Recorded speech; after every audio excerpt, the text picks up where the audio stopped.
What's up, Big Friday Sports? It's your Game Day U team here. I'm Caroline Grace alongside Will Blessing, and we're going to get you ready for kickoff against West Virginia tomorrow. Good morning and welcome to your Game Day show for the Oklahoma Sooners. It's your Game Day U travel team here. I'm Caroline Grace alongside Kaylee Tinglestad and Ben Thomas, and we're in Manhattan, Kansas, the Little Apple. Welcome inside Memorial Stadium. I'm Caroline Grace here with Nebraska insider Jessica Cootie. Same song, different dance every single year.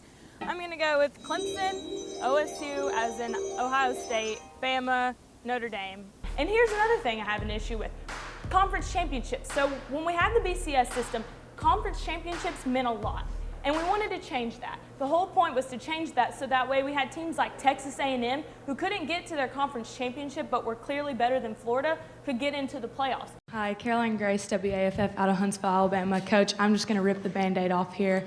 You're going into the season with one of the toughest schedules in the country. Yeah. How has not having the quarterback situation settled affected the mental preparation of your team? So you got some hard road games this year. You got to play Texas at Texas, Alabama at Alabama. You're now an experienced quarterback in the SEC. So what big steps do you plan to take, to get your team to the SEC championship? Hey guys, we are coming to you from Ames, Iowa, ahead of the indoor track and field Big 12 championships. I'm here with head coach Tim Langford. Coach, you've been here since August. How has the team bought into your program? Okay, so not many big teams left on OU's schedule, but that's just how it is in the Big 12. So is a win against TCU credible enough to get OU back on track in the Big 12? I like what you said about the winning culture because it's no secret we will miss the personality of Coach Cole. But with that being said, over half the team are upperclassmen and all but one are starters. So it is time for a new era of OU women's basketball. It is 2nd and 10 on the second drive, and you are sending Eric Gray up the middle, essentially. I just don't think that that's an efficient Lincoln Riley offense. What was it, like 21 snaps in the first half? There was no efficiency. He was too conservative, and especially in those first couple of drives, you have to take those risks. It's the SEC, and you're thinking, what does this have to do with me and Norman? But with Auburn making their way back into the top 10 and LSU on an outrageous win streak, you do not want to miss this SEC matchup. You could be tuning into history, especially because the last time Auburn beat LSU in Death Valley was before I was born. The doubles and the singles came out on top, and the Sooners went undefeated in every single match except for one that went unfinished, 5-0. Okay, Bo, let's put the scoreboard and the negativity aside. I know this is a lifelong dream for you to play in an atmosphere like this, so what was it like to step onto the field in Death Valley today? Yeah, I definitely think you have to point out the depth that is on this Sooner team. We got to see a lot of the lesser used arms out of the bullpen. We got to see the bottom of the rotation in the batting lineup, and I think that's really what tonight was all about, getting to see those kids execute successfully, especially going into the next couple weeks in the schedule that they have set up. That's my bowl hold a pose right there. I like it. An amazing job. I don't know, maybe. Can you do it, Kemper? No, I can't. not going to try either. So I know you're a Drake fan, but I also know you're a Cam Newton fan because I am as well. So if you could have the choice between playing a game with Cam Newton or watching Drake front row, which one would you pick? You're a former Alabama player. We're actually headed to SEC Media Days next week. So what are your expectations for Alabama this year?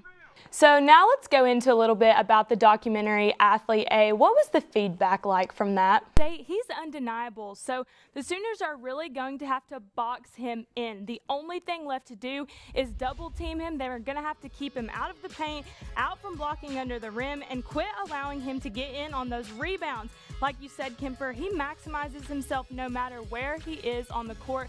So the Sooners are really going to have to start hounding in and putting some pressure on him.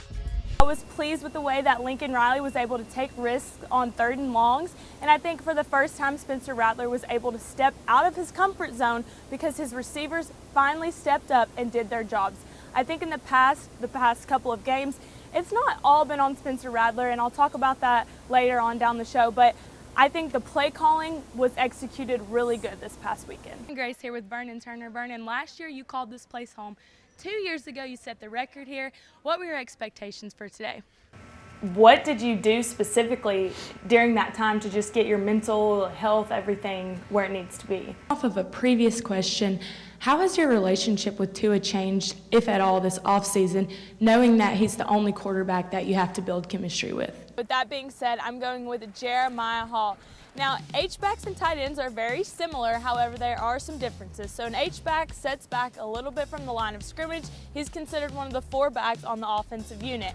Tight end, close to the line of scrimmage, usually used for blocks, short runs, stuff like that. So while Austin Stogner's out there getting those passes that he's done successfully all year long, we see a lot of that. What we're not seeing is Jeremiah Hall, who will stay back. He's blocking for Spencer Rattler. He's going out on those short runs, sometimes not really gaining that many yards, but he's taking the ball downfield. And especially at Texas Tech and games prior to that, we've seen him be really successful in the red zone. Shout out to Shane Beamer. Well, no matter who you ask on campus, everyone has an opinion on who should lead OU's offense on Saturday, Spencer Rattler or Caleb Williams. I think Caleb should start because he's better. Spencer, because I don't know, he's just been starting. Lincoln Riley wouldn't commit during his weekly press conference. I'll get a bunch of questions about it. Don't plan on naming a starting quarterback here this week. We'll see how the week plays out. That's not shocking considering Williams' performance Saturday, leading OU to a historic comeback against Texas. That fact left Riley with the big decision. I'd rather stay away from that. Former OU coach Barry Switzer had an interview today with OU Nightly. At first, he didn't want to talk about who should be QB, but then he dove right in.